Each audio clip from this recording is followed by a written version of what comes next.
निनिया के मातल बाबा अखियो न खोले हो दुआरा सेवा कवा बड़े तो जी हाँ मेरे दोस्तों, आज इसी गाने के बारे में बात करने वाले हैं जो कि पवन सिंह का पहला बोलबम गीत है। इस गाने को लेकर पवन सिंह के फैंस बहुत ही चिल्ला भी रहे हैं कि देख लो पवन सिंह का गाना साफ सुथरा है, तुम्हारे खेसारी लाल यादव चुरा चुरा कर गाने को गा रहे हैं, कॉपी करके धुन गाने गा रहे हैं। तो उनका पूरा पोल विस्तार रूप से इस वीडियो में खोलने वाला हूं। बस रिक्वेस्ट रहेगा कि वीडियो को अंत तक देखिएगा। चैनल को नहीं सब्सक्राइब किए हैं तो सब्सक्राइब जरूर कर लीजिएगा। चलिए शुरुआत करते हैं आज की जानकारी। तो नमस्कार दोस्तों, मैं आपका दोस्त विशाल, स्वागत है हमारे चैनल भोजपुरिया जहान में। आज के इस वीडियो में आप लोग को बता दें कि मैं नहीं चाहता था कि मैं ये वीडियो बनाऊं कि पवन सिंह का भी गाना चोरी का है, मतलब किसी पर इल्जाम लगाने से क्या फायदा, लेकिन लोग मुझे विवश कर दिए। कुछ पवन सिंह के ऐसे फैंस हैं जो कि कमेंट बॉक्स में आके चिल्ला रहे हैं कि खेसारी लाल यादव चोरी का गाता है, पवन भैया देख लो साफ सुथरा गाना ला दिए, तो ऐसे कर दिए वैसे कर दिए।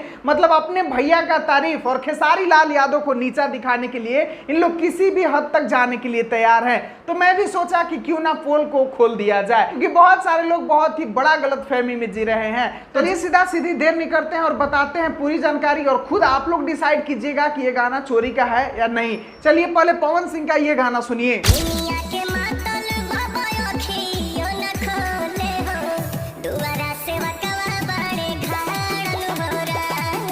इस गाने को सुन लिए। अब आप लोगों को सेम इसी धुन पर प्रमोद प्रेमी यादव का आज से करीब 8 साल पहले वाला गाना सुना रहा हूं। ये गाना भी सुनिए आप लोग।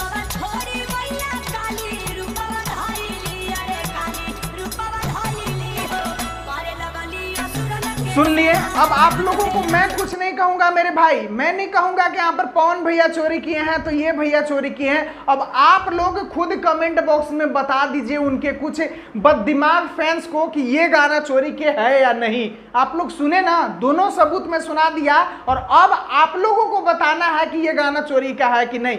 और यही चीज को मैं नहीं चाह रहा था कि इसको ऊपर लाए, लेकिन लोग मुझे मजबूर किए, उनके फैंस मजबूर किए इस वीडियो को बनाने पर, और मैं इस वीडियो को बनाकर दिखा दिया और साफ साफ बता दिया कि ये भी गाना जो है वो कहां से आया है, वो पूरी जानकारी मैं आप लोगों को बता दिया। अब आप लोग डिसाइड कीजिएगा और बताइएगा कि कौन चोर है भोजपुरी इंडस्ट्री में। उसका नाम कमेंट बॉक्स में इतना लिख दीजिएगा ताकि इस वीडियो को जो भी देखने आए और कमेंट पढ़े तो वो खुद समझ जाए कि भोजपुरी में सबसे बड़ा चोर कौन है। चलिए, मैं तो पूरा जानकारी विस्तार रूप से बता दिया, अब आप लोग पे छोड़ता हूं। आप लोग कमेंट में बता दीजिए कि चोर कौन है, और वीडियो अगर पसंद आया होगा तो लाइक बटन दबा दीजिएगा। चैनल को सब्सक्राइब नहीं किए होंगे तो सब्सक्राइब जरूर कर लीजिएगा, क्योंकि ऐसे ही बददिमाग लोगों को मैं हमेशा दिमाग वाली बात बताते रहता हूं। मिलता हूं फिर अगले वीडियो में। वीडियो को पूरा देखने के लिए धन्यवाद।